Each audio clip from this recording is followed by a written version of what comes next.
Are you down for that? Don't let Kerrel intimidate you. She's not intimidated. Nick told me she will sing a tune She will, actually, like for sure. on the drop of the hat. Yeah. Like, she I don't was doubt like, "Really?"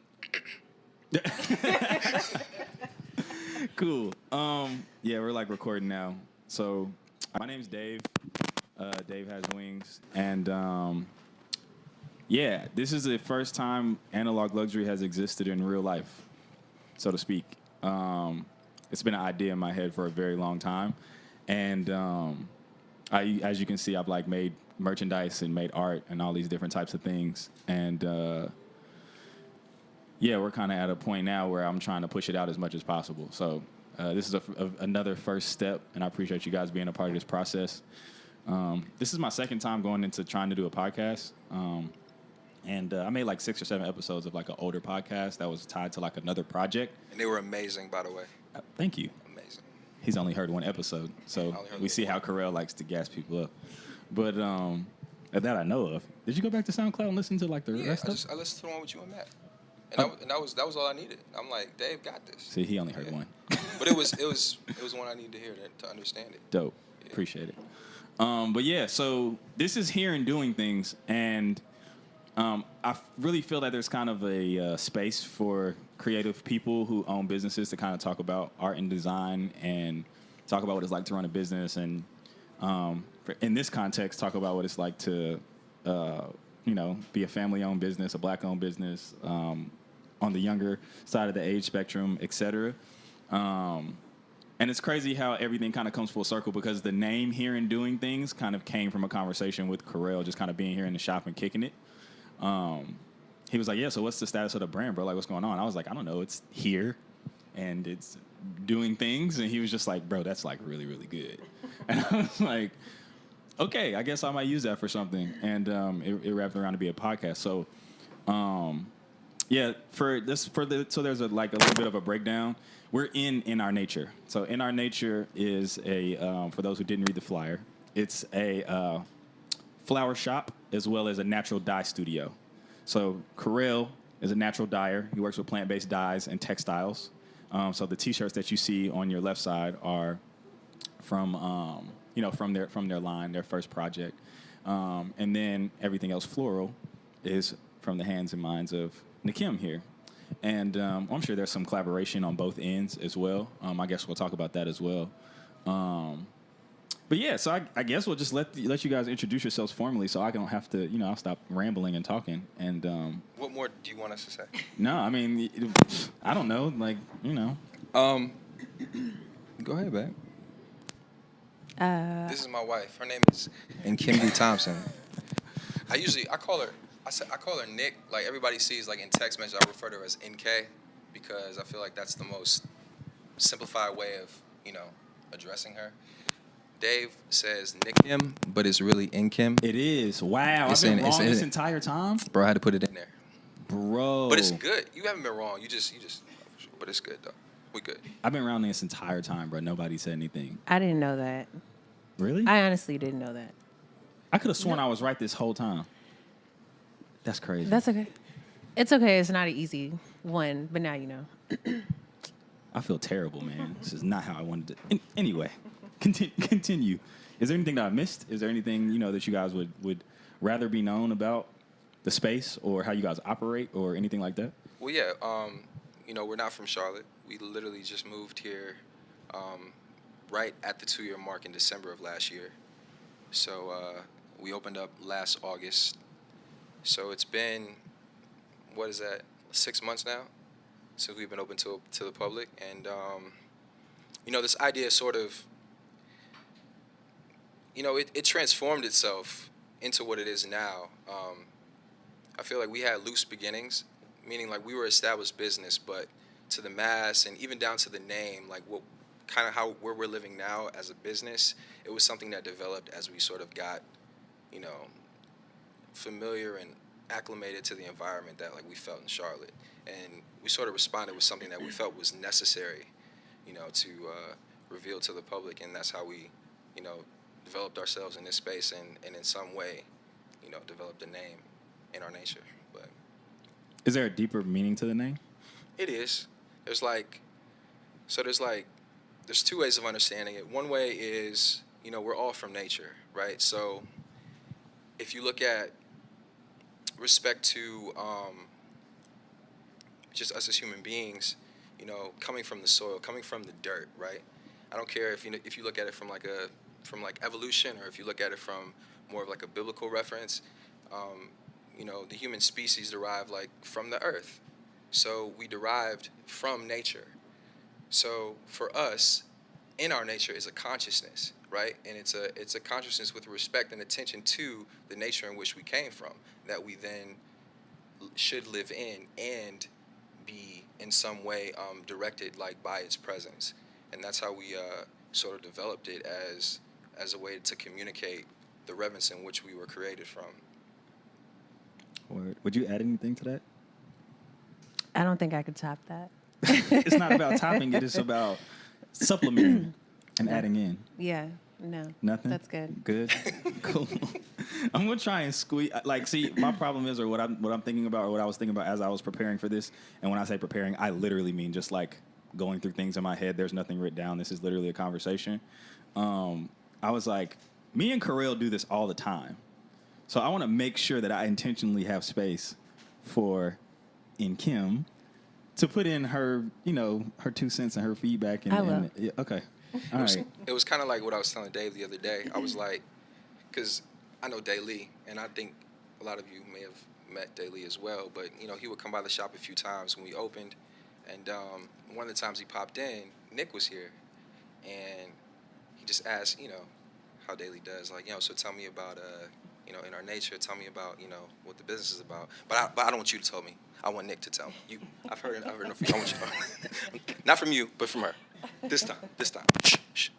So it's important to get that though, because I feel like even if the ethos is the same, there's gonna be a nuance in how it's described because of perspective, to a certain degree.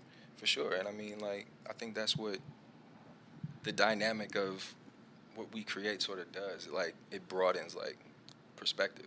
Right. I don't think I was able to understand it for what it is, to create what it was, to us without like her, For sure. in some like natural way. For sure. Yeah. So I think I'm gonna kind of segue because we're in like a physical space, and one of my goals, I did a fundraising campaign for Analogue Luxury last year, at the top of last year, and it was literally like trying to raise money to have a space for things that I think that the brand stands for and things like that. And being that you guys are kind of new to Charlotte, but you're already in a physical space and have a place to house your business and tell your story, what was that process like for you guys to get to the point where you actually have your own space where you can, work and tell your story and invite people in and kind of bring them into your own world? How do we get to this point where we're like literally inside in our nature? I mean, I think I guess it was a little bit more interesting for us because moving here, it's not like we ever said, oh, we have to have a space, we have to have a store. I think everything that we've done, kind of the minute we began, because Kerrel and I have always wanted to build together, work together, always kind of saw everything we do together.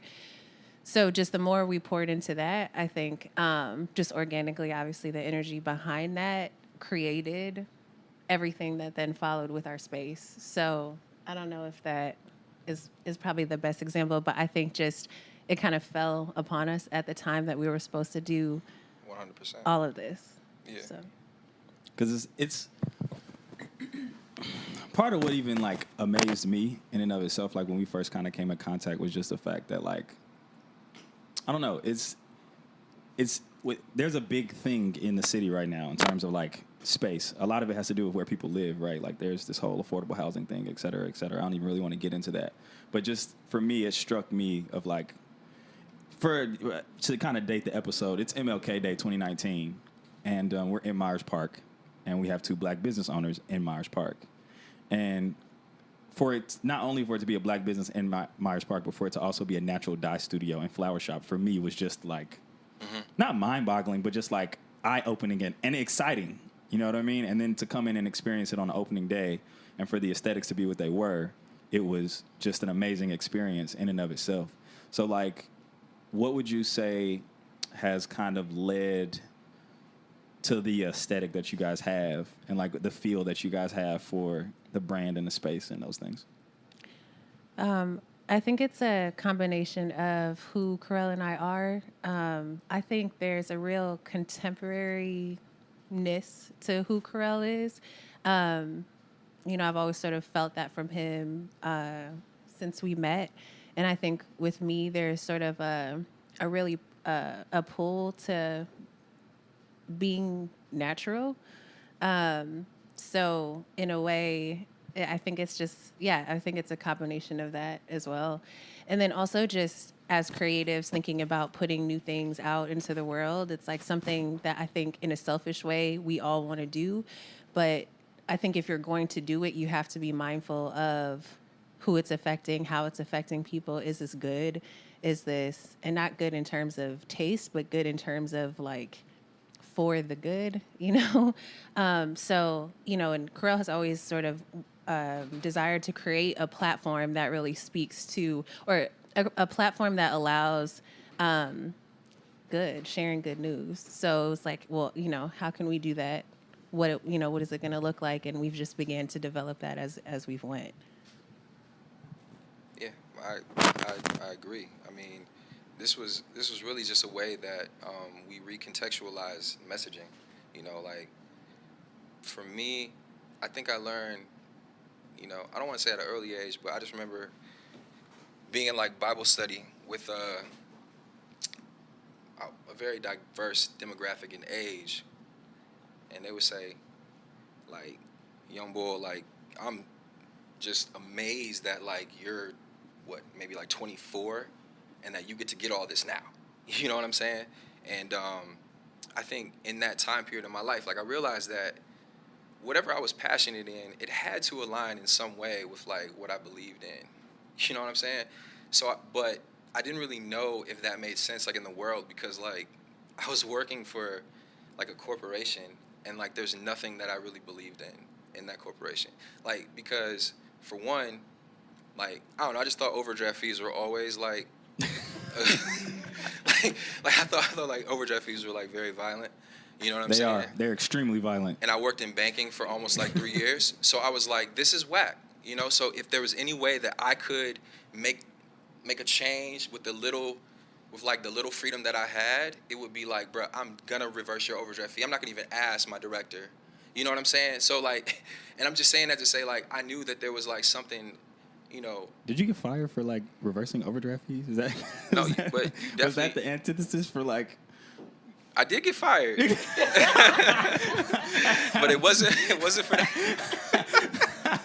Hey, let's just go on record, because I know it's gonna be some people that listen to this. I actually got fired, but it wasn't for that. But I mean, I just knew that, you know what I mean? There was, how I was feeling had to in some way align with what I'm gonna do in my life, man. And I wasn't gonna settle on like that being just like a dream or like something that I have to like work my way to, but more so than like actually actively like start that process now, however that looked, And I just knew that wasn't the context that my life was gonna be drawn, and I was gonna have a side project. That was not gonna be the dedication. So I had to reapply myself in the sense of like my faith, what I valued, and then like translated that into what I did. I think that's a very important point as it relates to like kind of like self-discovery, and I think everybody kind of has that moment at different points in their like walk or in their life or in their journey. Because I can effectively remember the exact same thing of like, nah, like this is burning too far on the inside for it to like, it can't just exist on the side. Mm-hmm. It has to have there has to be something bigger to this. Like it has to be a part of some bigger scope. And then it's just about kind of retraining your thinking and your lifestyle to align to what that is. And it also like we don't really see like a visual of it in real life. Like my only perspective that aligned with the influence that like my only perspective into the things that like I was drawn to was only so far like out of reach. They weren't like accessible, tangible references. They were like, musicians and artists and things that I read about, and from all of that, and it just didn't really necessarily make sense for a kid that's like 22, just like working a 9 to 5. It's like, I'm not a rapper. I can rap a little bit, I probably could have pursued a career in rapping, but like that was the only way, to be honest to God, that I saw like, all right, because I kind of ran across like a time in my life where I like met Kid Cudi before he dropped out of Toledo, so I knew that like that following semester he dropped out and then like literally started working at the vape store, and then like now he's Cudi, and this is like these things actually happen. Mm-hmm. I'm like, bro, I can drop out of Eastern and do this, or wait, maybe I can like quit my job right now at PNC and maybe move to New York. But like that was the only way that I saw that this was actually like possible for me. You know what I mean? Like I never could pull from any other references outside of like things that were far out of reach. I think, and that's interesting where you talk about like kind of that drastic shift, because I feel like I don't ever feel like there's any. I've seen very, very few examples of people who like gradually actually like work their way out of their situation. Yeah. Like it's always a hard pivot. It's always like, it is. I'm gonna get 6 months of savings and then I'm gonna do it. I'm gonna get 3 months of savings and I'm gonna do it. Right. It's like, bruh, I have 2 weeks and I just can't do it no more. It's about to happen right now. Like it's just gonna have to happen. It's got to be what it is. Yeah. And I have to figure it out. And it's interesting because even when you talk to somebody about it, like even people ask me like, Dave, how'd you quit your job back in 2014? I'm like, don't do what I did. I still tell them don't do what I did. I do, because like it takes a, and it's almost like that kind of, it's almost like what happens with our parents. Like they tell you not to do it because they want to look out for your best interest. And I just tell them don't do it the way that I did it, just because I did it with no money. And like had it not been for like, I always have to acknowledge my support system. Like everybody, there's a lot of talk about like being self-made and all these different types of things, but like you literally have to have a support system. Like there's somebody's going to give you, like, even if it was like the person that gave you $1 for you to buy a slice of pizza, or the person whose couch you were sleeping on, like nobody is self-made. Mm-hmm. You know what I mean? And 100%. Yeah, but I don't even know if you find that support. I don't even know if you know or have established that support system before you go do something like that. I don't think that's like this. I don't think that's a standard for everybody to know. That's oh yeah, luxury. well I could just move in with my mom, or like that's not. I don't think it's always that obvious for people. But I think there just has to be a moment where you're like the 9 to 5 is always gonna be there. Like I can always apply to Chipotle. Like, do you know what I'm saying? Right. Like that's always going to be an option. So there's just for me, mm-hmm. Obviously there's a more logistical and rational way of doing things. So you might say, okay, yes, I'm going to save up for these months or whatever, but it doesn't matter. It doesn't. It does, but it doesn't. It doesn't. You're right. It doesn't. And I don't think that makes you any less. I wouldn't say it makes you any less. I'm saying that. No, I'm saying I don't think that makes you any less. Or I should say by saving or by waiting, I don't think that makes you more prepared. I don't think that makes you less scared or anything. It's almost like you just, at the end of the day, you jump. I've met a lot of, especially obviously me being a woman, just meeting other women who are like, oh, they have doctorates or they have master's degrees or, or whatever, lawyers, and they have these ideas or have this thought of doing that, of mm-hmm. just up and doing it, but they don't. So it's like, at any point, no matter sort of your progress or your space in life, is it going to be easier than another time? I would say that I would agree and disagree, because I'd say that the mental shift is the hard part. But it doesn't go away. But yeah, that doesn't change. But I think that there is something to having resource to be able to chase after what it is that you want to do. Like there's a difference between literally having to take what comes to you and then like having like cushion and having room to be able to move. It depends on like your vision, I would say. Like it would depend on like if you even have an understanding of what your trajectory really is. Because to Kerrel's point, like my thought process are like they're like the best thing that I could do in telling people like, oh, you're quitting your job, what are you gonna do? It's like, I'm gonna be self-employed, right? Like I'm gonna be an entrepreneur. Okay, so what does that mean? Like what are you gonna do? It's like, oh yeah, well, I'm gonna do this photography thing. Like, I don't know. Like, I still don't. Well, you got to be sensible. I still don't know what I'm doing. You know what I'm saying? Like, for real. Like, in full disclosure, I have a 9 to 5 now that I started at the top of the year. Still in a creative field and something that aligns with what I want to do. But, like, during that time, I would say, like, there was no business. I had as much business structure as I could have for the resource that I had. Like, I had an LLC, I had a bank account, I had website, I had all these different things, but I ain't had no money coming in. You know what I'm saying? Like, and I think it would be a lot different if you were going to like start a bakery or start like there are some hard finite things like there's location, there's this, there's that. I've been selling that out of my kitchen, and I guess there is that thing to like creative services as well. But I think that it's a little less finite, and I think that kind of aligns with what Kerrel was saying before, like in terms of like Cuddy's trajectory. Like there's something whimsical about having to take that leap when you're in from a creative services perspective. Like, matter of fact, let's tailor it. I'll get podcasty. How was it with the floral side of the business? What was that? Can I say something before you? Sure. Okay. It will align with that. I think that whatever it is that you feel drawn to, you have to in some way connect with that, regardless if it's still like under the guise of an organization that's created. You know what I mean? Like, if you in some way are like, you know, drawn to fashion or sneakers, it may behoove you to like work at a sneaker boutique, you know, to get just in the field, to just understand like the business itself, to be around the product, to like, you know, experience things that are super tangible, because like anything that's tangible is really what sort of like, in my opinion, you know, it helps like propel the vision. Like for me, like just even having the natural dye element here, it was a part of that. Like being able to control that. I mean, opposed to like, it's cool if I tell you that like, yeah, we spent like 3 months in Japan, and like we you know, we work with some very super gracious people that like, you know, put us in position to create our own, you know, t-shirt that was like, you know, knitted in a way that like I admired for 10 years prior to that. But if all that's done like in Japan, it's cool for that conversation, but it's just not cool like for my spirit. Like I wanted to actually be in a tangible sense, like in control with like what I create and not that distant from it. So I think like in any right, like you want to be like close to what your vision is, to like, regardless if you're like in full control, but it's still good to like have a tangible reference. That's for sure. You know what I mean? Like you have to like in some way like grasp it. Like, you know, like I'm gonna if I'm, you know, I'm passionate about making pizza, you know, I think that like it would be smart if like I work in a pizzeria in some way, like just to understand it even to another level. You know what I mean? Like you have to, even if you don't even get paid. You know what I mean? It just helps the vision like develop itself. It does. And I would say that I had a similar situation, because before even quitting and leaving that first job, I worked retail, which would put me closer to things that I was interested in terms of brands and trying to figure things out. I worked retail for the last 3 months at the same time. And then I kind of had like something to, you know, supplement like $775 or something like that.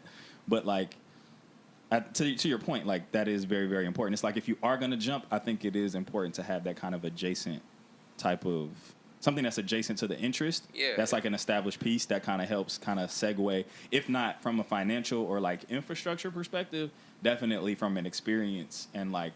It's just the environment. Yeah, for sure. Mm-hmm. But back to the I don't want to leave, like the floral element of it. How did that kind of develop, or what was the process for bringing that into fruition, I guess? I think really just kind of how I've always thought about things is if I'm going to be like whatever space I'm in, I'm always going to try to learn everything that I can learn about that, ask all the questions, take all the pictures, like do whatever it is that I need to do. So kind of with floral design, worked at a shop, and the shop that I worked at, I just, again, it was my first experience sort of like in a small business. So I use that to my advantage to just go ask the owner, you know, who has been doing this for 30 years, like what's worked, what hasn't. And it was the best shop in Chicago. It was. By far. Like it was, as far as like the way that it was sort of, the way that it was built, the experience, yes, the aesthetic, all of that was very particular for how you may have ever experienced a flower shop in the past. And so, again, I used, you know, a lot of the time in the beginning, I was just sweeping. But if I got to touch a flower, I'm taking a picture because I knew in my mind I was going to build a portfolio.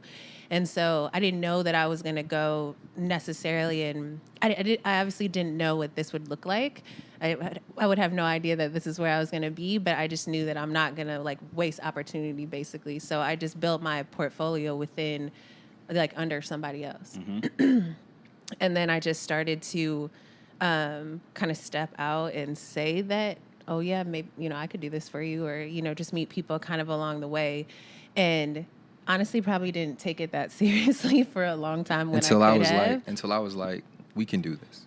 Yeah, I mean, he definitely We can do this. He definitely has always spoken that, and then just also sort of in a very, very practical sense, like how to approach growing a business. So like, well, does everyone do they know you do flowers? Like just a really basic understanding of how to go about like building yourself, And I think so.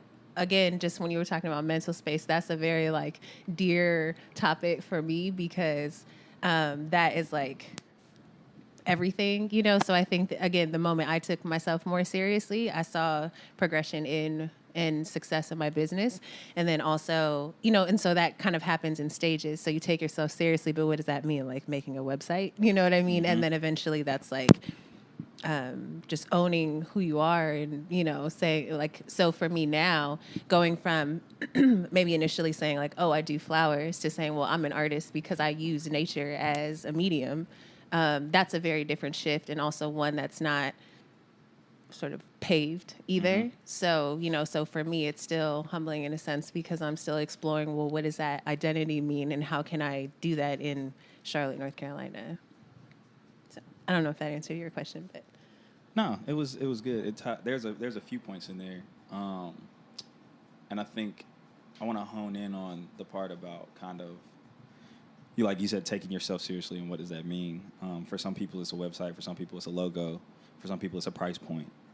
For some people, it's yeah, we can talk about that if you want. Yeah, let's roll with it. Like what, at what point does that actually, like. At what point did that actually manifest? At what point did it come like, okay, yeah. Like, the beginning.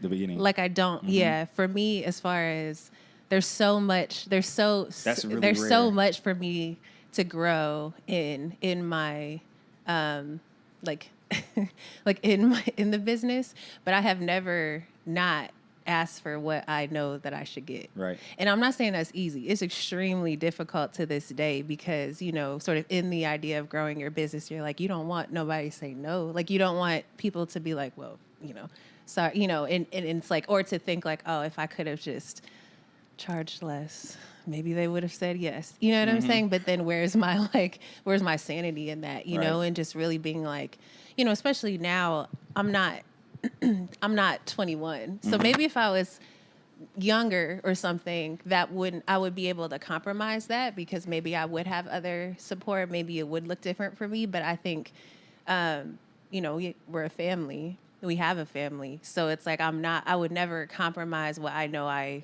deserve. And just as far as like, skill levels. So it's like, and so in my progress of learning more about my craft, that obviously has been reflective in my price, but I've never been afraid to ask because I know there are people that will pay that. For sure. And I think also there's at least for me, from my perspective, there's definitely, we're getting a lot of feedback. I don't know what that was.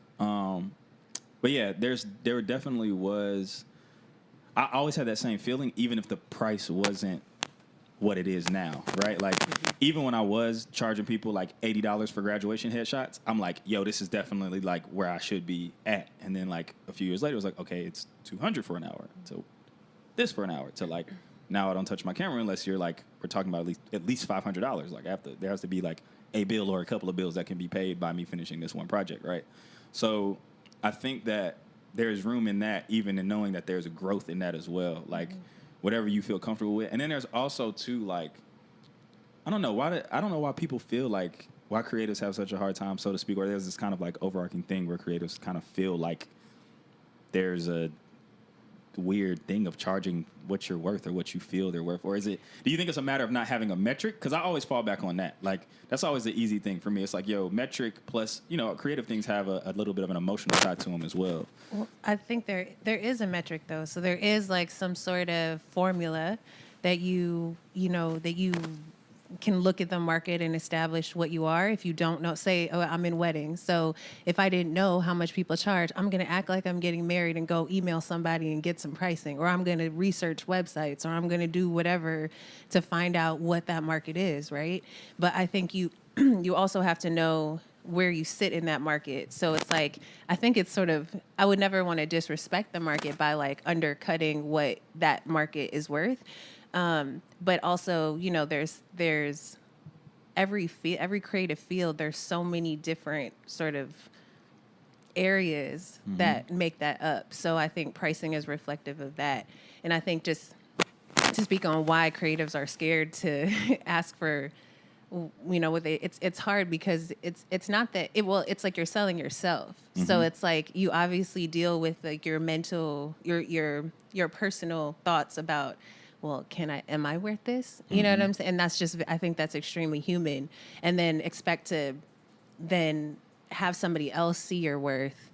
Yeah, I don't know. I just think that's difficult. But then, yeah, I don't know. I think that it's just difficult to always own that. Yeah. I think one thing to consider is like, all right, so just as an artist, I look back, some of the first artists, they were, you know, they got to their prominence through commission, you know, and it was like someone had a vision and what they wanted to communicate through art, you know, to make the face of God like beautiful for all to see and all to experience, right? So, you know, Michelangelo's commissioned to, you know, paint the Sistine Chapel. So I think like in his discipline, you know, he had worked up to a point to whereas like he was doing like amazing, like beautiful things, right? So his commission was based off of like the timelessness and how long like his art will travel, right? And also by the scale in which the art was, right? So I think like as a creative, I think that's something to think about. You know, if you think about if you're creating something that is literally like for the moment, you know, that can serve like a different metric than something that is going to like last like over generation after generation after generation. So if you sort of like put yourself in like if you quantify it in like that way of measuring, then I think it can actually bring more value to what you're doing also, and then also reveal more of like a consciousness for the people that are going to pay you. So they aren't going to be like, that's expensive, like or like I don't understand why you would charge me like $600 for that graphic, you know, that I may not even use or something like that. You know what I mean? I think both on both sides, like if the artist is able to, for one, like value what they do and that's on that scale sense of like timelessness for now or not, then I think that's sort of how, you know, you decide like your worth or the worth in the art that you create.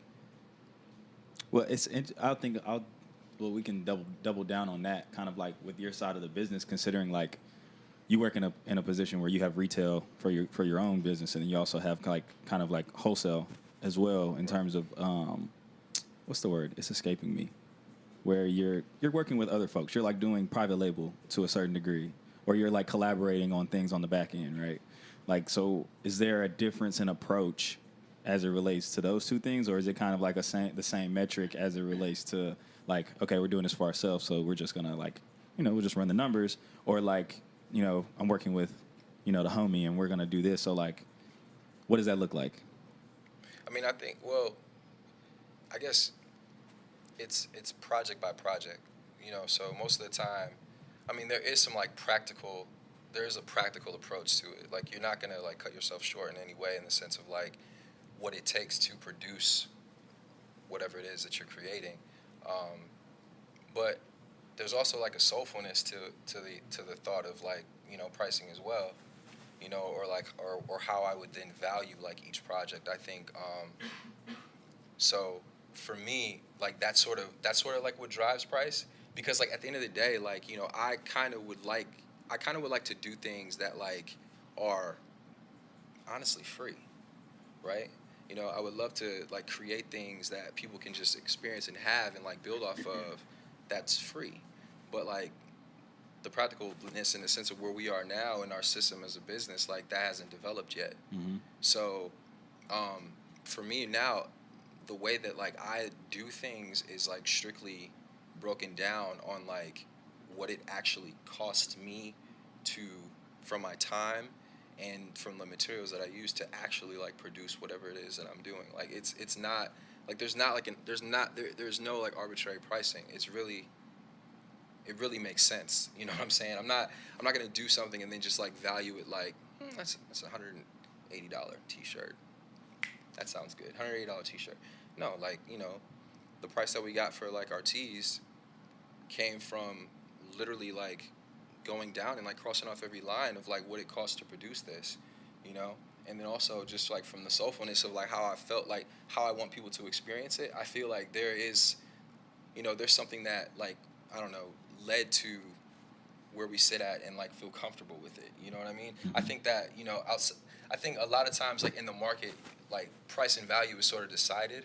So like, you know, as an artist, like we just like, you know, listen to, you know, we see what some interference. We see what the last, you know, Bansky like, you know, art sold for something like outrageous, and then we have like a context that art can just be, or whatever I create can just be, you know, priced outlandishly, but like that's not the artist doing, like, you know what I'm saying? Like the artist itself isn't thinking that, though you can like, you know, exploit the market, true, and like, you know, make a great living off of it, like a lot of, you know, artists have done.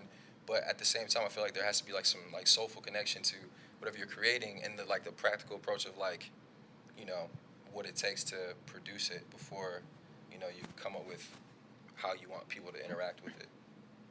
For sure. I think to add to that, it's just when you think about like the two groups of like people you're servicing and then sort of just the public brand, it's just more, I think the difference comes down to more so the conversation, because people who seek you, generally, they understand what you do.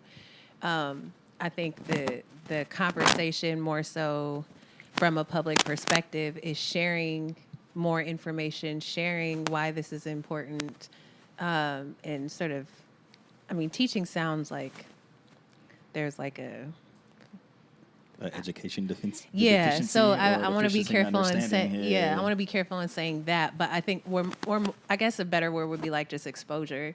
So just sharing anything that we may like understand as being like say a healthier choice, right? If we were a food company or something like that, is more so what you're doing in a public space. Word. So I'm gonna take a hard pivot now and kind of, you guys mentioned being like a family, obviously, and so like what is that, or how does that play into the work that you guys do, or how you do what you do, or is it included in the approach? Like what does the family aspect play, or what role does the family aspect play in our nature? Everything. I think before Kerrel and I had a awesome kid together, we just did everything together. It was just, and not because we're so much alike. We're very different, you know? For sure. And I'm probably, even the way that we're talking about different things is probably, you know, just our minds are very different. But I think we've just always had the same understanding on just how things should look. And so we've always acted in that way. And so that doesn't change with our business, you know? So even thinking down to what this space looks like, it's like we want it to feel comfortable because like our kid is here or I'm here, you know, I want to like relax, or, you know what I'm saying? So everything that like, yeah, you know, and in the design, thinking about like this, how do we make this just feel like a house, you know? Because this is like where we have to spend our time, and we don't like being stuffy, and, you know, and so just thinking about that with our business structure, kind of what we hope and pray on in terms of like the community that we're building, or that, you know, we want to share with people, just a support system, things like that. I think it's very, like, all those words that we use are very much familiar to what you would do inside of your own family. Yeah, we didn't want to let like like growing perception or like premature perception, like sort of get in the way of what we really connected with how we should run our business. Like you don't see like kids in most companies, but like at the same time, like why? You know what I mean? Like if you like, I don't want to be away from like my son. I don't want to, like I don't want to like have to like share time in that sense. Like I want it to be all inclusive of like the people that I love. You know what I mean? And I think that there's a way that you can create a system, even though it's like we're at the very beginning of this, but we're creating that system so that all of that will then work and like tie into it. And those are just things that we just could not compromise because that was just a part of the that's a part of the aesthetic. That's a part of the landscape and the ecosystem environment that we're trying to produce, man. And then also we want to make sure that like people that experience it are like, heck yeah, like that. Like I was feeling like that too. Like I wanted, man. So they're doing it, absolutely. It's absolutely 100% possible because we're not any different than anyone else. So we just made decisions to not compromise like our soul and like our feeling, And the thing about it is like like I said, when you're in control of all the systems, when you're in control of like all the back end and all the production, you know what I'm saying, and things like kind of outside of the scope that it's like who's there to like tell you, to do something differently than like how you feel to do it. So like I think we just sort of push on our feelings and that's why it has kind of developed into what it is. And that's like why I'm like strongly, connected with the fact that, our family will like grow within like the same environment that like we grow as a company, and that may eventually look different. That may look like, I don't know how long we'll be in Charlotte. I hope like for a very long time, but we may own this entire complex. And if you can have the vision, we want to occupy as much space as possible, that aligns with like some of the things that we feel important. And also like as we grow, that means that like the community that we're serving will grow with us, and also like the opportunities will grow. So basically it's like, wouldn't you want to, kind of be in an environment that like connects on like some of the same things, like at the ground level, like literally your foundation, which can be like your family. And that's something that we're like, come on, like that's something that we support. That's something that we're behind, and that's something that we want to like grow and develop. So, that's really like our root, man, and just letting that kind of work its way into what it will eventually, blossom into. I have something to add to that. For sure. Okay. Yeah, go ahead. I think just on the topic of like representation. So it's like, like Kerrel and I have found maybe less than a handful of like that representation that may represent like that family space, or just sort of like the way people form their business. So I think that is extremely important to us as well. So it's like, when you think about like why have a space, or why so many of the decisions that we've made is just sort of to also, as we're growing and learning, to also represent that for other people and take up space. Because when you talk about Myers Park or whatever, obviously there's not a lot of people who look like us or who do share that same thought about having their family be a part of everything that they do and things like that. So I think that's definitely something we hope people get from us wherever we kind of show up. Got you. In that vein, kind of like, I'm gonna continue to. Now I'm just gonna ask questions because I feel like we're gonna get like our relationship is gonna get stronger because I just now found out I was pronouncing your name wrong. So I'm gonna make sure that I'm not doing anything else wrong as it relates to representing in our nature as we continue to build this relationship. Shout out to Rurus though. Now shout out to Rurus. I don't like this one. Really? No. Bruh. All right. Anyway, does the black-owned business in Myers Park thing, is that a thing for you? Does it exist for you? What's your you guys' thought process on that? Like, what's the kind of, because I lead with it because like I've just decided to double down. That's what I was gonna say. So, that yeah. Originally, like we were like that, like we was gonna like like literally the original approach we had, again, like I told you, like a lot of this like formed organically from like the environment that we moved into from Chicago to Charlotte, right? And just playing off that got to where we are now. But there was this like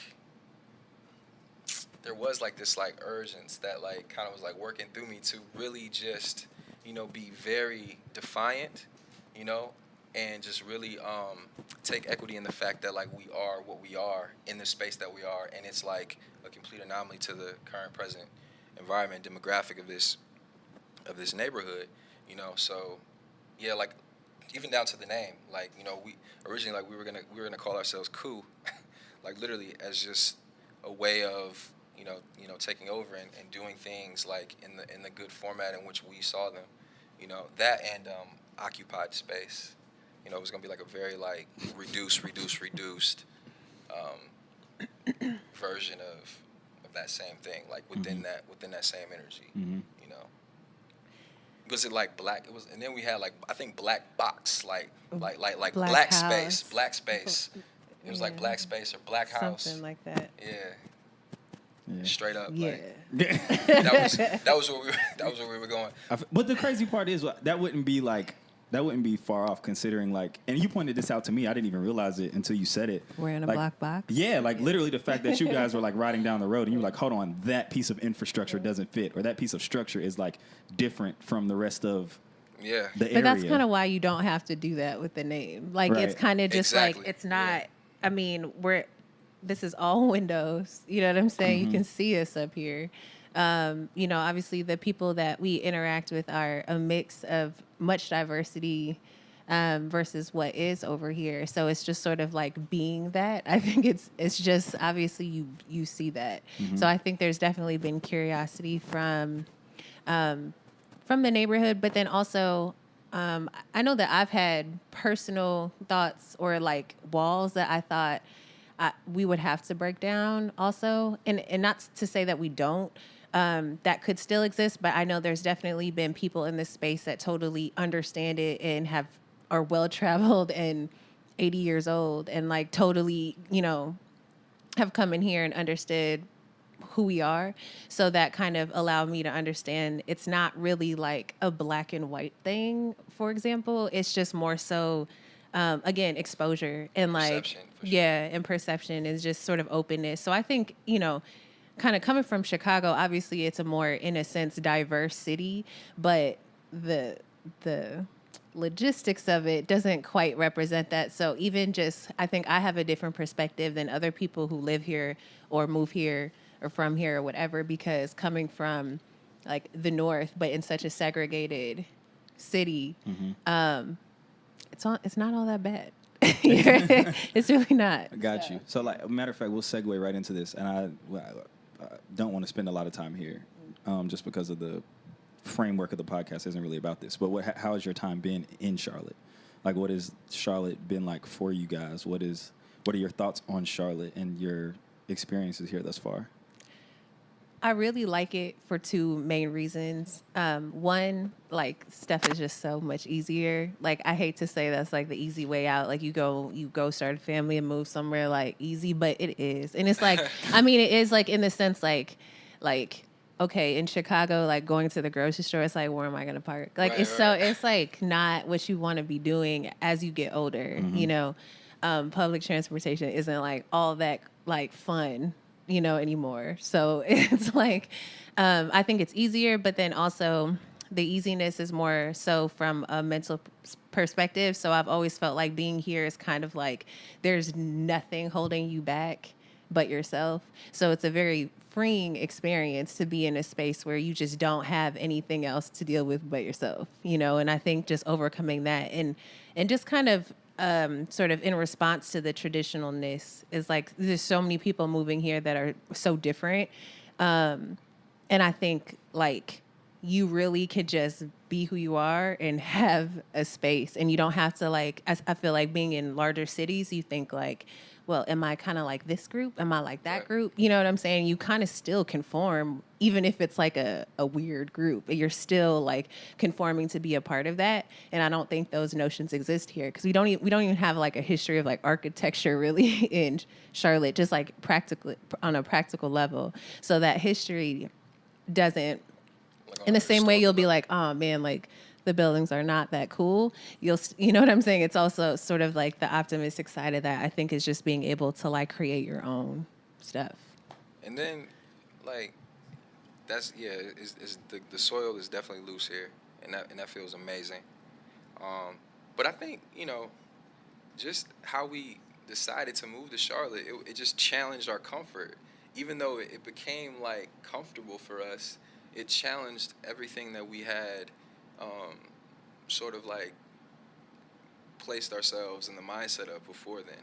Like, because we're in a place where at the time we were thinking like moving to like LA or moving to New York, things that you're in Chicago, it's like a level up. You know what I mean? Like you're gonna, and then also like I don't want to be cold anymore, so I'm gonna move to LA because we can now. You know what I mean? At first we had like this big thing with like Austin, and there are some parallels with like Charlotte and Austin too. But anyway, but Charlotte was interesting because it was not on the radar at all. It wasn't. It didn't make any sense. So it challenged like everything that we had like in line before, because we just felt that, if we were to move this time, we had to make sure that it was like aligned with like our intent and like, just our values of how we were going to establish ourselves in this new place. Like, are we going to pick up and leave again like in the next like 5 years? Mm-hmm. Like, we don't want to do that. Mm-hmm. You know what I'm saying? At the time I think Eames was what, 4 months when we moved here? And I'm not going to say it was like the decision was really like guided around him. It was more so guided around like how we felt that we can like interact and like sort of inject ourselves in the existing community here, driven by like a relationship that I had and that we had established, like, with like the church, like watching like Elevation Church while we were, in Chicago, and then like being connected with that and understanding like how that represented a community that we wanted to kind of grow in, led our decision to put Charlotte on our map. So, the main reason why we decided to move here was really aligned with community and how accessible we felt that we can like really grow and be a part of it, and it not be as segmented as it was when we were in Chicago, because things were, like she was saying, it's like it's broken down like by neighborhoods and just areas. It's like it's a rigid environment, and I don't think that we really assimilated in that space at all. Because it could have something to do with like my personality. I genuinely I just care. Mm-hmm. You know what I mean?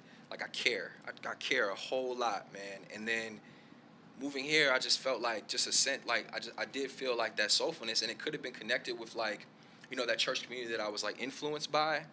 But like I say, like I can generalize it in just community, and I wanted to make sure that like as a family, like we can sort of like move with other inspirations aside from like I don't know how far we wanted to like grow like our creative vision. I wanted to grow I wanted like our inspiration to be just like love and community and just feeling that vibe, and then like letting that cultivate into the other side of us, which is the creativeness and then what comes from that. But community, man, that's like really what brought us here, and it was a super challenge to kind of like submit to that. You know what I'm saying? Submit to the idea of like how that's the most important thing, like and Yeah, that's interesting considering like someone who's like from here and like left when school, came back, yada yada yada. Like you kind of do feel, and maybe it is because it's hometown, or maybe it's just I don't know what it might be, just perspective or just the specific rooms that I've been in. Like you kind of do still feel that like segmentation that you were like mentioning from up north. So it's interesting that you guys kind of. But I feel like a lot of transplants feel that way. They're like, these Southerners don't know what they're doing. Like, I'm just gonna come down here and just do my thing. Like, obviously you guys aren't like malicious with it. Like you guys have a greater intent. But I feel like that's kind of like the overall mindset of like, you guys just don't know how good you have it down here. Like that just seems to be the kind of like You may not though. overall theme. You may not. Like it's beautiful like every day. Like it really is. Like I just had a birthday and it was raining that day. And I was like, Kerrel was like, "You want to do something?" I was like, "I'll just wait till tomorrow when it's sunny." And it was like 20 degrees in Chicago. So like, just I mean, obviously there's more to it than that, Right. but Right. y'all do got it kind of nice down here. That's a fact. I think aesthetically, I can't argue with that. Yeah. We're close to mountains, we're close to beach, we're close to you can do all. They're all terrains in the state of North Carolina, and if we don't have it, you're not too far from it. Mm-hmm. If you wanted it even on a larger scale, like if like you just happen to be like, man, Crowder's Mountain isn't enough. Like you can drive like an hour or two and be near something that's a little bit more challenging from a hiking perspective.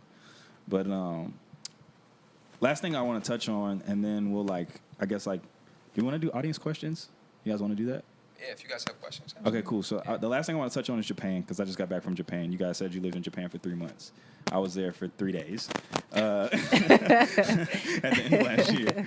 But yeah, like what pushed you guys there? Because if I understand it correctly, like it was like a I thought. Now this is I thought me and Ashley were cool because we was like, yeah, we didn't do one big honeymoon, you know what I'm saying? We did mini moons. We went to different cities and traveled across the country and hit concerts and that. These fools like lived in Japan for 3 months, like on some honeymoon type stuff, if I understand correctly. So like, what was that process like? How did that work? What led to that? And like, what just give me that breakdown.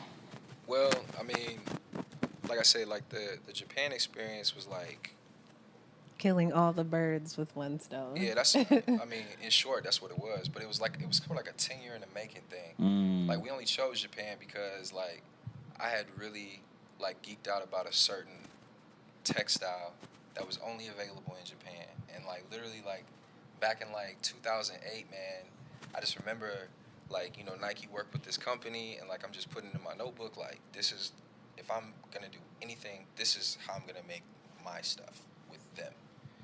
And literally, that then translated like 10 years later into like, all right, so how are we gonna approach this? How are we gonna approach like building like this brand? Like, how are we gonna approach, this fashion thing? Well, I mean, I just don't want to like do T-shirts, babe. Like, I can't really just put my name on something and then like build in this like story. Like, it has to align with like something that was like a real part of like, like my life and like what I wanted. So then I think Japan made the most sense because it couldn't have happened any other way. Like, so we decided to group our Japan experience into our newlywed, lifestyle, and that's what we did. Like, went to Toronto for like 2 weeks. We went to Toronto like 2 weeks after we got married for like a nice little week or so, and then it was my first time. I mean, I've been to the Bahamas, but it was my first time out of the country. Like, Nick, she's traveled, like, all over the world. But, like, Japan was, like, the first time that, like, I had ever really been south of Miami, Is that geographically No, I'm correct? saying, because I went to... No, listen. I went to the Bahamas, so the Bahamas was south of Miami. So it was the only time I've been anywhere outside of, like, that region. Got you. No, so yes. That threw me all the way off, bro. Like, I was like... all right, anyway. But yeah, I mean... For real. So that was the only way that we can get started. We actually had to, like, go to the source. Like, straight up. Like, we had to go to the source, man. Like, I found a company that I felt was approachable. They were, in some light, mirroring what I foresaw us, like, growing into. So I was like, let's reach out to them. But how are we going to do that, baby? Because, like, if we send an email to them, it's in English. Like, maybe they'll use Google Translate. But so we had to, like, do a couple steps outside of that. And we found, like, a mutual connection with a guy that was actually from Chicago who had been living in Japan for, like, 10 years at the time. And a business that he had worked with in Chicago, like, currently. Like, they had just did, like, this collaboration. So we were like, well, maybe if we just, like, go to this men's shop, tell them about our intentions, connect with on the fact that they had worked with this gentleman who lives in Japan, they can, like, work themselves as, like, a reference for us. maybe reach out to him. And when we went there, man, they were just like super open, and they were like, you know what, reach out to John. You know, he's a great guy. Let him know, and then like we'll hit him with the they're good. You know. Mm-hmm. So literally that was a Monday, and Nick reached out to him that night, and then they're a day ahead. Like, so when she reached out to him that night, it was like Tuesday morning. Mm-hmm. So like when we woke up, he had responded, and he was just like, yeah, whenever you guys come here, like I'll be available. And we're just like, what? Okay, well we're actually coming. How many times have you heard that? I'm pretty sure a lot, but like we had already had it planned and booked. So when we got there, so you guys had the plan. Well, you had everything like already booked before you even knew if the contact was actually going to say yes. Yeah. So the trip was happening. Just gotta go knock on doors. Yeah, that's what we were gonna do. The source was in Japan, so we weren't gonna go to LA. We weren't gonna go to New York. Right. We were gonna go to Japan, and then it was like, I mean, it was a heck of a, it was a gang of time. Like, you know what I'm saying? Like, if you just look at it from a surface level, like, who's gonna like turn down? I mean, I had to talk her into it a little bit because like she had equated Japan to like her experience in Thailand and. No, I looked at Japan and all in college, all the in high school, all the boys like what's the cartoon? What is it? Dragon Ball Z. Yeah, Dragon Ball Z and like all that stuff She's like, that I wasn't really into, and it just seemed like a super like America, Japan. Like just way more people, way more lights, way crazier. It's like, that's where the weird cartoon people are. I'm not going there. Yeah, I'm good. Yeah. So. But I mean, like. Have you picked up a taste level for anime at all at this point, or is it still like weird? No, we didn't. I'm sorry. It's still weird cartoons. Yeah, to be honest with you, like we didn't tap into that at all. Really? No. I mean, like we were like fascinated by manga, like when we were there, just like but no, we didn't do any of that. But once after making that connection, it gave us leeway. But again, like we were lost. We just went there with intention. That's it, and we were lost, bro. Like. And I can believe it because I was lost with a guide, like not an actual guide, but like my homie who invited me to go. He has a friend out there who like teaches English, and she's in another town. We were actually going to Tokyo, but she was in another town, like just north. So she had like a 5-hour bus ride or like something like that. And even her trying to like tell us how to use the subway via like FaceTime or via like pictures was a challenge. So I can only imagine like what it's like going with no. But I think so. Two things, because I've traveled a lot before, but it's been in countries where generally English is the language, established second language. For sure. So this was the first place that I had ever been to that like no, they don't even really mess. I mean, other than like I could think of like France is probably the only other place that's like we're cool on English, but. So that I guess was a little bit, not intimidating, but I knew that would be kind of really the only language being like a actual barrier. So we thought too, but when we actually went there, man, like not speaking English, here's the thing: we learned that like we over talk, we over communicate. Like there, man, there's so much things that could be said like with less, and that's just culture. So we're just like, this is great, you know what I mean? Like we're able to navigate. And we don't have to really like worry about like the barrier that we had already like imagined would be in place because it just was not there. You know what I mean? And then like to be honest with you, like their infrastructure and like how to like their transportation system it's so intuitive once you just like are around for a little bit that became easy. Yeah. That part became easy. Very true. I think everything is easier. I'm here to tell you, man. It was there. I can't really tell you anything that's happened, including being here right now, that has like, in the sense of like developing it, like gaining it. I can't think of anything that's actually been like cumbersome. That's like posed some resistance. And then we've learned that like anything that does pose resistance, we just don't mess with it. We just don't mess with that because even in Japan, not speaking a lick of Japanese. We were able to do everything that we set out to do and then like gain some, like literally like gain like friends, like lifelong friends. Meaning we stayed in Tokyo for a week. We went to Kyoto like after that week and we met the guy that we had like talked to, via his blog, like, which I'm like, who responds to like their blog? I don't know. They're like their blog. Their blog comments. Yeah. he like responded. It was like, yeah, like anytime. Like, so we met up with him and his wife, and it was actually his birthday, and he never said a word about it. He's American, but his wife's Japanese, and that day, man, we had lunch together. We talked about, like what we were down here for. I'm sure he was like really surprised, and his wife, and Dave can really connect with this, there's something to be said just about like the presence of women in like like my life, Dave's life, just like in this world, man. Like everything, I mean, literally comes from the woman, and like her what she was compelled to drive that meeting to its purpose. She was compelled. She's like, well, why don't we just go to the shop right now?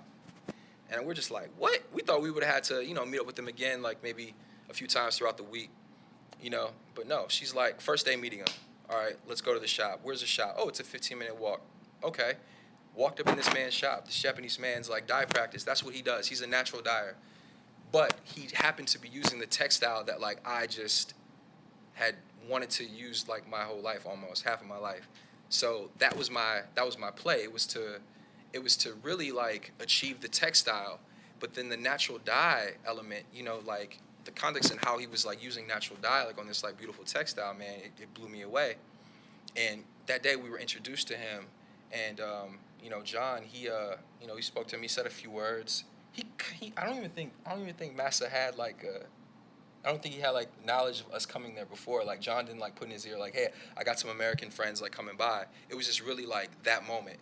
And we came in, John told him why we're here, and like he was like, okay, like I'll work with you. I think that there's like a cultural, like, to your point, well, one the language barrier was, I always said that when I traveled, me and Ashley got our passports in March of last year, March of 2018, and people are like, where you're going? Like, nowhere, but, if somebody, and it's exactly what happened, but if somebody asking me if I want to go somewhere, nothing's going to stop me, right?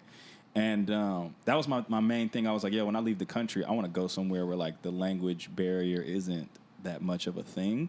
But, like, I also noticed that even in being there, that, like, you have folks who, like, want to kind of practice their English, and you just kind of have to engage them, and they'll like work. It's like they're working with you, and if you like honor that by even saying, like, konnichiwa or whatever it is, or like arigato, like as you pay for something or something like that, like it's just much more like appreciated in a certain way. Like the culture there is very, very service driven, and that's what kind of blew me away, is that like it's about like service of the collective. And I think that what you experienced, like through my experience, like kind of interpreting your experience. We experienced grace, bro. Yeah, like it's that's what we experienced. Wild. It's wild, and it's like there's no gas on that. Like it's wild. It's wildly different and wildly authentic and like wildly real and like kind of open. There's just a piece over there, like that I experienced. Yeah, I think to speak to that too, it's like whenever you go somewhere, if you guys don't have the same language, it's kind of like you're only left to feel what that person is. Right. Yeah. So sure. It's like the Japanese people are extremely like, everything they do is based off relationships, not like paperwork. You know what I'm saying? So it's like that kind of understanding, like the handshake, like trust, family. So it's like sort of the idea of even going over there and trying to like meet some people and do some business with them is kind American. of ridiculous. Yeah, it was like literally like that's from like our reference. Yeah, here. for sure. Yeah. That's like living in this in this space. Like there, like she said, man, it's like it's loyalty. It's like time. Like one of the brands that we had followed before we went to Japan, they actually, had in some way a relationship with a amazing company that we were in line to work with, but they never even established their relationship in terms of like a working level outside of just being, a little more than friends until after like 12 years into their relationship, because it was just like so much that they had to like build, and like loyalty and just like, togetherness and trust that like then would license, all right, we're like on this point where, we're here, so now we can, go there with it. So, and that's something that's like really different. You know, it has nothing to do with like numbers or like an idea. It literally is just like down to the heart, like, you know, people just vibing off of each other and like, you know, where they're coming from, and then that be like what opens the gates for you to, you know, collaborate or work together or like grow something. And that's something that we like took away from it because, you know, we here, and more than anyone needs to understand like there's another way that we can like approach business that's more human. Mm-hmm. You know what I'm saying? For sure. Than what we've been taught. Right. You know, and like they're a clear representation of it, and I don't think there's anywhere like on a retail level. I mean, like on an economic level too. Just all around, that's like kind of at the height in which like they perform in Japan. You know, so those are just some takeaways for us. But yeah, man, it was seamless. It was seamless, literally from introduction to finish. You know, we were able to. We probably had like 3 meetings. We had 3 meetings with like our partner, and from there, like we worked on like our first samples, which we were doing. Like I'm like just bringing them like t-shirt. Actually, I have the t-shirt. I was bringing them like this off-white t-shirt. Shout out to Virgil. I was bringing. I was bringing them like this off-white t-shirt. Like, look, man, I want to do like a slightly oversized like, you know, box tee, and you know their shirts were more like tailored they were more like contoured, and that's what we were working off of to build like our first sample, and we got our first sample within weeks, like literally like 2 weeks maybe, we got our first sample, and that was crazy just to like hop in the system from Jump Street, you know, like to get our first sample done. That's something that would get like pushed back here, you know, to work with like, you know, such a high level manufacturer who's like working with like, I mean, come on, man. Like, I don't even think we're on the map. Like, we're not even an ant. We're like smaller than that compared to like who this manufacturer like work with. And then for him to communicate to like get us in play, that all happened, man, within like those 3 months that we were there. And we had like our first sample done, like I said, within 3 weeks of the time that we had went to Kyoto. That's what's up. Yeah, man. Cool. Something that we haven't even released yet. Like our Japan project, we haven't even released. We plan on doing that this spring, summer here. So how long has that been in the crock pot? Oh, it's been complete since summer of 2016. So like we came back to and there's a lot of stuff I'm skipping around on, but so we did that. You know, you guys don't need to know like all the ins and outs of the experience there, but no, there was, like I said, there was a lot of like, hey, this is our idea. Can we possibly do this? And people are like, no, and other people were like, yes. And we were collecting business cards, and that's what we were doing. And the cool thing about Japan, I will say is, before I get to that, is that it encouraged us to do things not old-fashioned, but just like the instinctual way. You know what I'm saying? Like her uncle, he once mentioned to me that like, he was like a VP of a company before he retired, and he said he would admire the guys that would come to his office to talk to him. You know, post internet era, like opposed to the guys that like sent him an email. You know, it's just like, come to my door, like say what's up to me. You know what I'm saying? And that's like, I think what they still cherish and have in place there. So for me, that's how I am. You know, I'm the kind of person that like really sort of thrives off of like that human interaction. You know, interfacing in real life. That's why, like, you know, like my Instagram I have 4 posts. Like the stories thing I'm kind of like playing with that a little bit, but like I really just have like a draw to like this, and that's what's there. You know what I mean? Like that. So and coming back here, I mean, in a way, we didn't feel like debilitated. But like we knew that there was like more like bureaucracy and things that were in place here that sort of like limit that like open door system that we experienced in Japan, which was literally like, you know, seek, you know, ask, you know, talk, those things. You know what I'm saying? Literally, like you can walk in and like meet these owners of like businesses that you have like, you know, looked up to, you know, if you just ask because they're available. You know, so that accessibility for me is like a huge thing. You know, and you know, that's what we were able to definitely be blessed with throughout that time, was just people being present, people being accessible, and just hearing us out. Cool. You know, for sure. All right, we're gonna go because we like overtime by like probably like 15 minutes. But we're gonna go with 3 questions, 3 audience questions if we got any. And then, you know, we'll wrap things up. Come on, man. All these cool creatives in the room.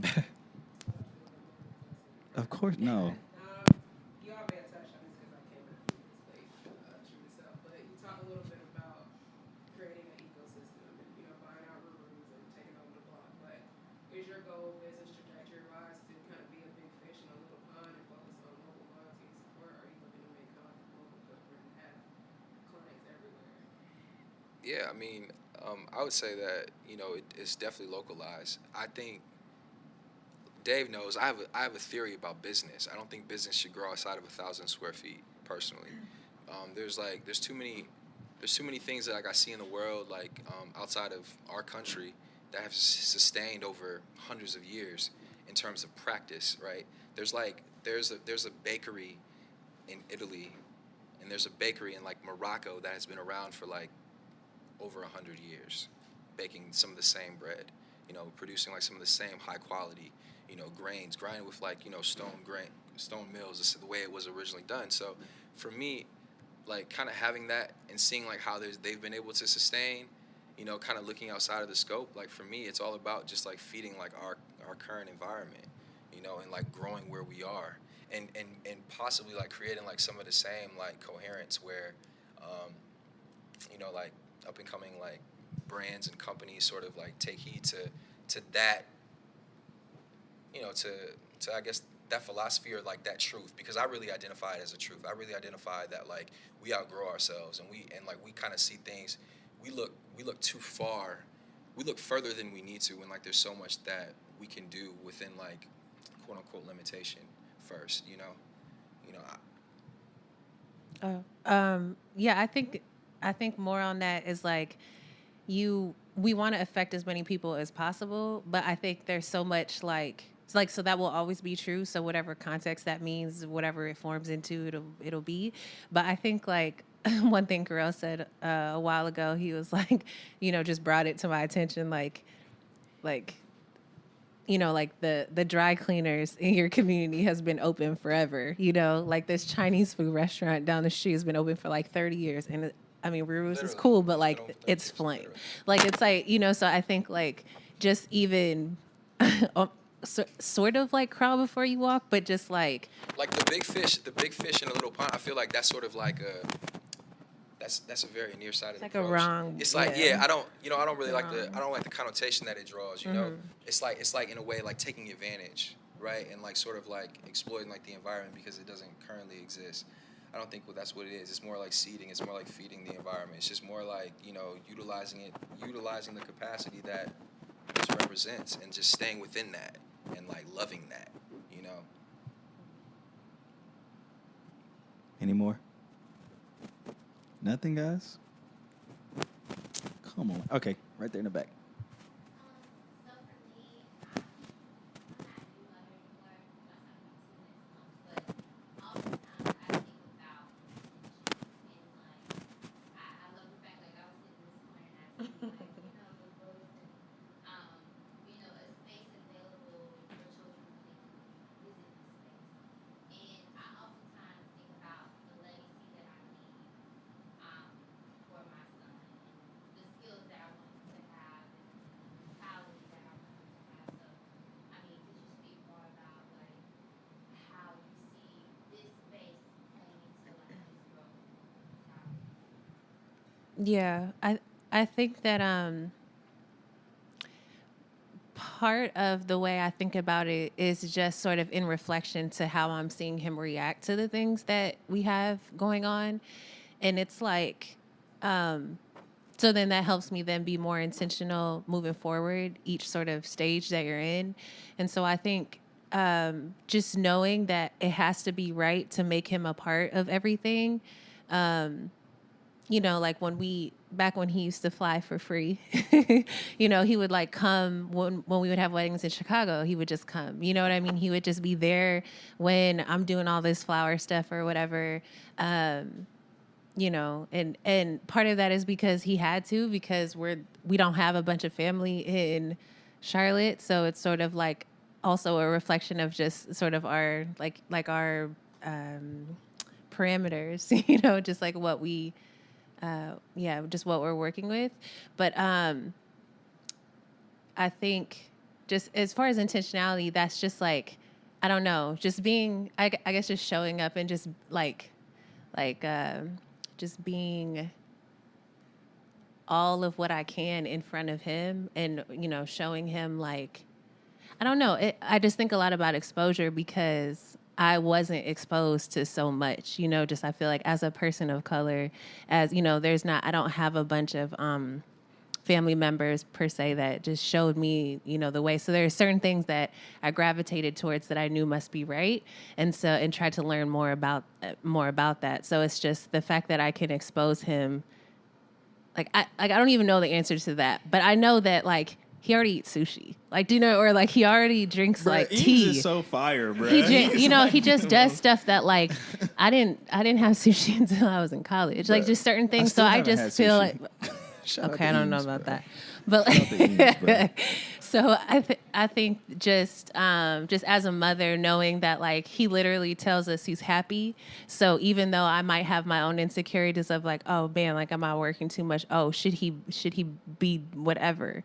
You know, obviously I have to reconcile that every day, but ultimately like his feedback is also letting me know that this is right. Yeah, and I think it's also cool because, like, you know, I think we have sort of we have like, we have this um, developed, like, understanding of, like, things that are supposed to be for children. And I think the more that your child, like, interacts with just different layers and shades of environments and, you know, their like childhood experience is just more robust. You know, it's just like it's more abundant. So like for us, it's just sort of like developing like a larger scope of what it is to, you know, to grow up as a 2 year old with like parents that are entrepreneurs. You know what I mean? It's just kind of like, you know, we don't want him to be in daycare.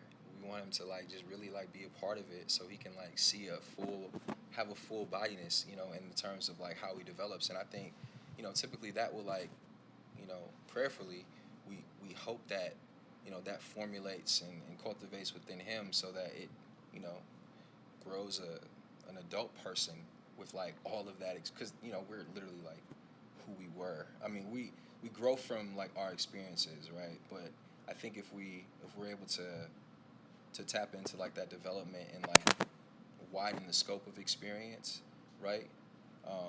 Uncontrolled, because like there's a lot of like freedom and like not knowing that goes on, that like he's still a part of. It can like kind of, you know, cultivate like a dynamic in like his personality and his character growing up. So it will make him just more of like a verse individual, you know, and not in a pretentious way at all, but just from what he's experiencing throughout his life.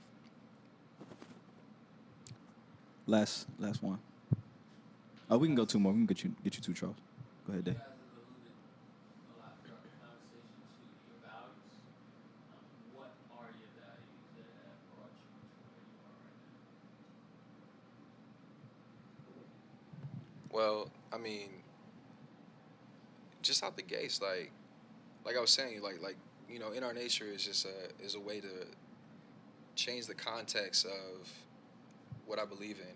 So my values as a Christian, you know, as being led through my purpose, through like my faith, that's my value. So we are in a way only, I'm in a way, and how our relationship has developed, like we're in a way truly only led through like how we connect with like our faith system. You know what I'm saying? So I think the inclusiveness of like our brand, you know, sort of like the lightness, like the character that's like sort of communicated with like some of the ideas and nuances that like we developed really just came from some of the character, the description that we saw in Christ. You know, and, you know, those are some of the things that, you know, we wanted to sort of convey through product, through design, you know, through space, And yeah, I don't know if that answers your question, but But specifically, like your T-shirt, what values go into you and how you make your T-shirt, or how you Yeah. Oh, okay. So I think to when you're saying we're alluding to that, it was just because sort of speaking on the idea of like if you're gonna put something out, it good. be for the good, not just like obviously good, but yeah, with good intentions. So it's like I think until the world is full of clothing that is like until we're like upcycling everything, until we're using organic cotton and things that are healthy for us, until like rivers aren't being extremely polluted by synthetic dyes, just like until that's just common knowledge for people to understand, like, oh, why wouldn't I use something that the earth gave me to just color and eat and whatever, I think until that's sort of the standard, that is kind of always going to be where we're coming from in putting out something new, so that our values are tied to that, and so that we can share that, yeah, with other people in hopes that they also sort of gain that exposure and adapt that into something they believe in as well. Cool. I kind of had like a two-part. Was there any literature or books or anything that helped you guys or guided you guys? And if there were or were not, how did you? Because it sounds like you're men of compassion, and in business, or a couple of compassion, and in business, there's not compassion. Whether it's business or personal. But you guys remain, you know. It sounds like you remain the same the whole journey. So I was wondering, like, how did you discern those decisions? And earlier you said, like, we didn't bother with the stuff that caused friction. Right. But some people would look at that as challenging. But you just said, no, we're not even going. I think because when you I think it's sort of when you're younger, you spend so much time or thinking like, what am I supposed to do, and kind of living outside of the bubble that you want to be in. So to just kind of like fully enter that, and then I think just the idea of like alignment, things people say yes, like things just start to happen in that way. So then you have that like experience to be like, all right, this is too hard, like this can't be right. So like that's part of it. But then I think Kerrel, I mean, that is right for saying like that about who he is. So everything that we do, he's always going to, whether it's confrontational or not, he's always going to like bring that into the conversation. Like, is this something you actually feel, or do you just think it's cool? And that's always going to be like on the table to discern if that's something we should move forward with. Because if he doesn't feel it, like it's not, we're not doing that, and that's just strictly like, and I respect like his discernment, because I know that he's always living in that space. So that is just a real, that's just a real like living thing, if that makes sense. And just to play off that, like we were watching this stand up with Russell Brand, and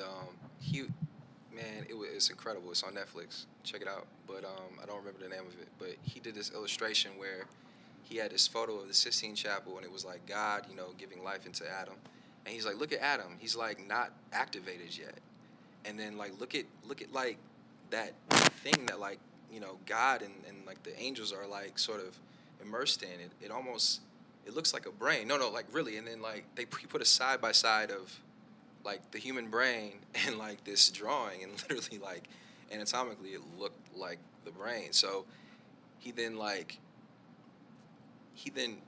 figured out that truly what it is that like draws us together, and truly what draws us in our understanding is like a set of consciousness. So like what he was like putting into Adam was like consciousness. So I think that like for me, like I don't know, I've always in some way, and it definitely could be like how I was raised, but obviously like I was like raised in the church, different than like some people that like I know, but like I've always had like a God consciousness, right? So like that means that a lot of things that I do is sort of driven off of that consciousness, and how that then like plays with my spirit. I don't know, but that's just like I don't know like how I don't know why it's there, but it exists. So for me with decisions and things, I try not to use I try not to use like just like my natural understanding of things for the hard decisions. So that's why when I say like if it showed like any like confliction or like like resistance, it was just obvious because being in that consciousness that like that wasn't where that wasn't what we should do. And like yeah, that is discernment and it is established from like a spiritual connection, but that's just sort of like the most like generalized way that I can like break down that a lot of that was just driven from like just being tapped in always with like consciousness, with our consciousness. And that's also like in our nature, like that's in our nature is that consciousness, what I'm saying? And that's what we're just here to like communicate, just like a strong feed of consciousness and awareness of like how to do things or why you should do things a certain way at a certain standard, like above mediocrity, and holding that level, and honoring that level at all times. Ladies and gentlemen, Kim and Kerrel Thompson from In Our Nature.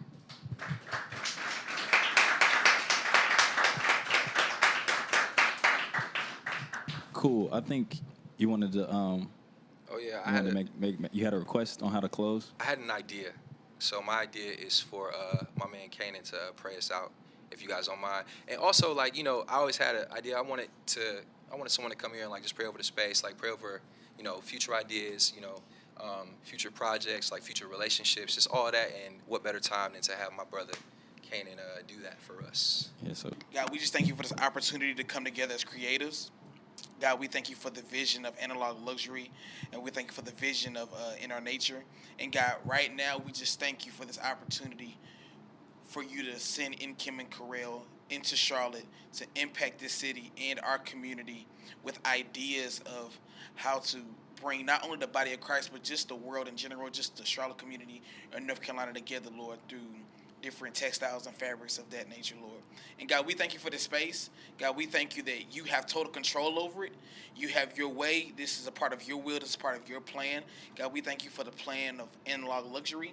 And we thank you, Lord, that it will reach so many people to bring glory to your name. And God, I thank you for the creators in this room. God, I thank you for a fresh revelation of them realizing that the gifts that you've given them, and not only the gifts that you've given them, but also you being the gift giver. And we give you all the praise, all the honor, and all the glory for it. In Jesus' name we pray, amen. Thank you, bro. Yeah, so Here and Doing Things is here to stay. We'll be doing this once a month in this space. After a series of conversations, I presented the idea to this lovely couple over here, and they decided to accept my podcast into their space. So I'm forever grateful for that. Yeah, man, I appreciate everybody for coming out. Everything that you see, Analogue Luxury and In Our Nature Wise, is for sale. If you have any questions about that, you could talk to the appropriate party.